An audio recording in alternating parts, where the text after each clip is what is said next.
سلام عزیزان، میخوایم امروز کلوچه خرمایی درست کنیم. 4 تا پیمانه لیوان آرد الک کردم.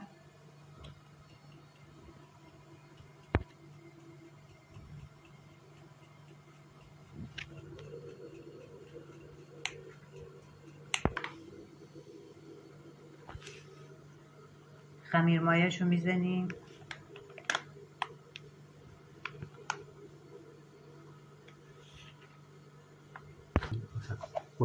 سیاه‌دونه‌شو میزنیم.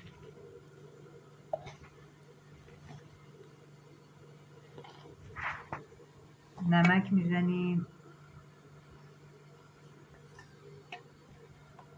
بیکینگ پودر هم یکم میزنیم برای پف کردن خمیر.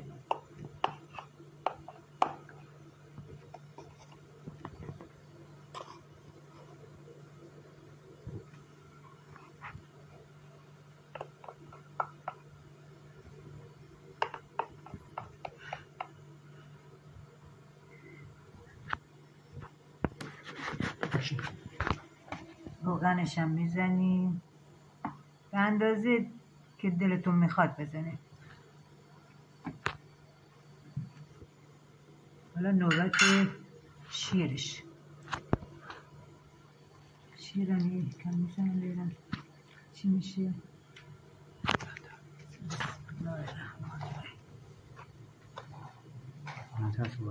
باش صدام زد نشد.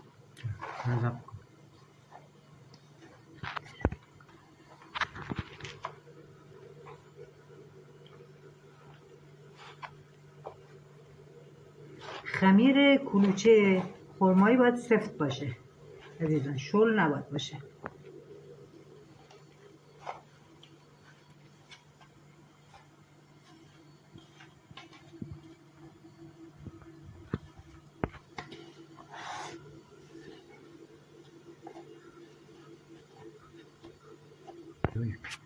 خب عزیزان، کار مشت زدن ما تمام شد. زیاد مشت زدیم، حالا میذاریم 2 ساعت استراحت کنه.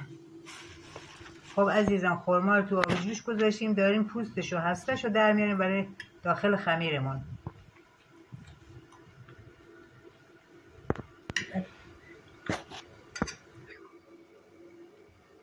خب عزیزان، کره رو گذاشتیم تو قابلمه که آب بشه، بعد خرما رو بذاریم. البته کره دل بخواهیه، با روغن هم میشه این کار کرد.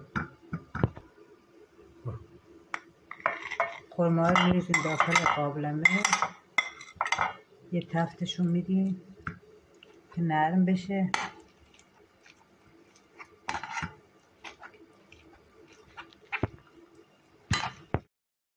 خب بعد از اینکه 2 ساعت به خمیرمون استراحت دادیم، حالا باید قشنگ مشت بزنیم. برای کلوچه مشت باید زیاد خورده بشه خمیر تا قشنگ خمیرش بر بیاد. خب بعد از اینکه قشنگ مشتش زدیم، میذاریم دوباره نیم ساعت دیگه استراحت کنه.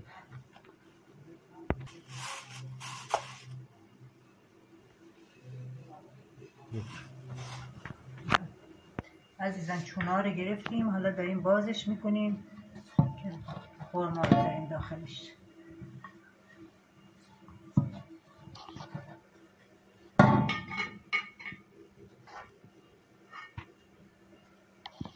اینم خرما.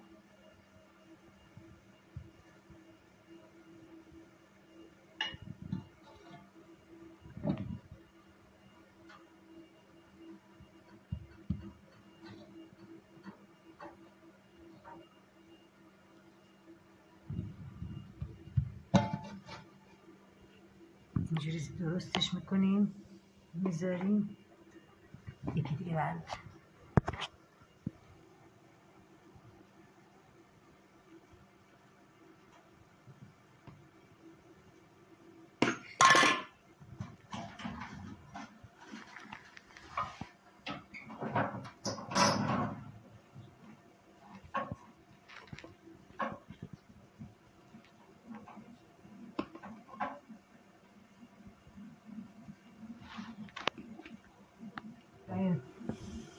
خب عزیزان، اینم کلوچه هامون. من بیکینگ پودر زدم، یکم پف کرده. اگه شما دوست ندارین نزنید، دل بخواهیه. بفرمایید درست کنین، بخورین، نوش جان.